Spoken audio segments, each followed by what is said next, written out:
So what car has followed in the footsteps of the mighty F40?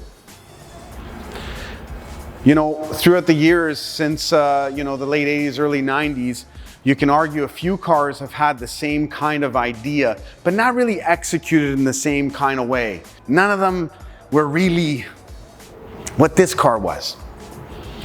But now there is. And I can't help it, and I've been saying it since it was released back in 2018 when we first saw first images of it in late 2018. And that is the McLaren P15 Senna. The Senna embodies everything that the F40 did.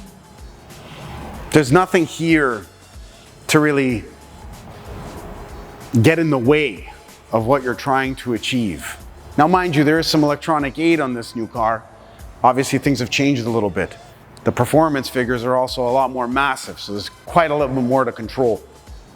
But when you look at the actual design, when you look at the build quality, when you look at what the car represents, basically, both parties had the exact same thing in mind. When you look at the Senna, it's undeniable how much both cars have in common. You have a lightweight construction vehicle, very low to the ground. You've got massive bodywork and overhang in front of the front wheels, which really accentuates how much mass they can spread out along the car to get the best balance, how much aero they can pick up by really covering up most of the bodywork beyond it. And you can see a lot of the lineage with the way the car is designed all the way down to the back, and of course when it's picked up with their both mighty big rear wings. Today, with the Senna's release, you can see in a lot of tests, it's broken a lot of records around a lot of racetracks, compared in a lot of ways to many other supercars, but I find it's actually put up against the wrong cars every time. You know, the P1 was designed to be a road car. The Ferrari was designed to be a road car. 918, the same. They all wanted to push technology in their own different directions and however they felt was necessary for the time. But this car, the F40, this thing was just all about light, power, grip, aero. Game over. This thing is exactly the same. In a world where technology is kind of trumping everything, we have like these hybrid technology drivetrains right now. We have electric hub front drive assisting gas engines in the rear, all kinds of ways to create grip in an unnatural fashion. It's great, it all works. It's faster than everything. It's never going to be a question as to how good it is. But sometimes you want to work at something. Sometimes you want to be the factor as a driver. And that's where these two kind of cars come into play. This beautiful black Senna we have here is a 2019. They only made them in that one model year. I love this spec because it's very simple. I would say that in most cases, a lot of the specs for Senna got a little bit too adventurous on a car's body that I don't think needs to be adventurous at all. I think it's adventurous enough.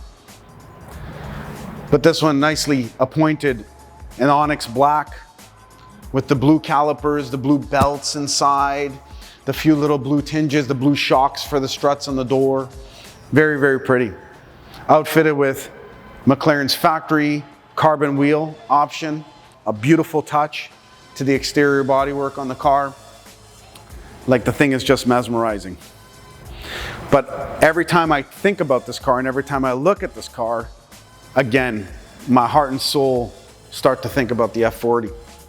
So two cars that are, 30 years apart that represent the exact same thing. Today, the Senna market is a little funky. We can argue a lot of reasons why. I can never really answer that question for you other than the fact that I see something very special. I think a lot of people see something special. I think that now that they've kind of adjusted in price, that's why a lot of them are getting bought up now.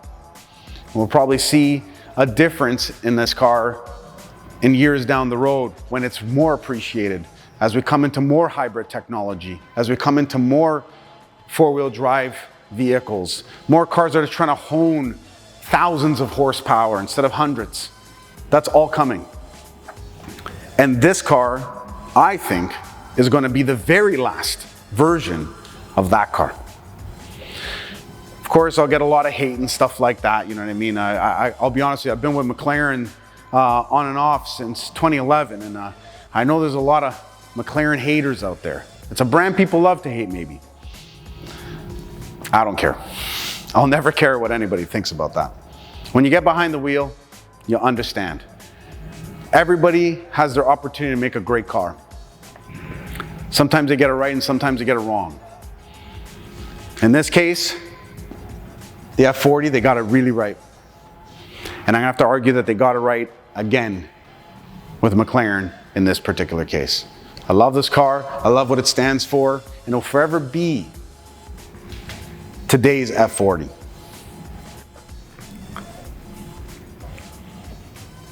This is the last. This is the last one.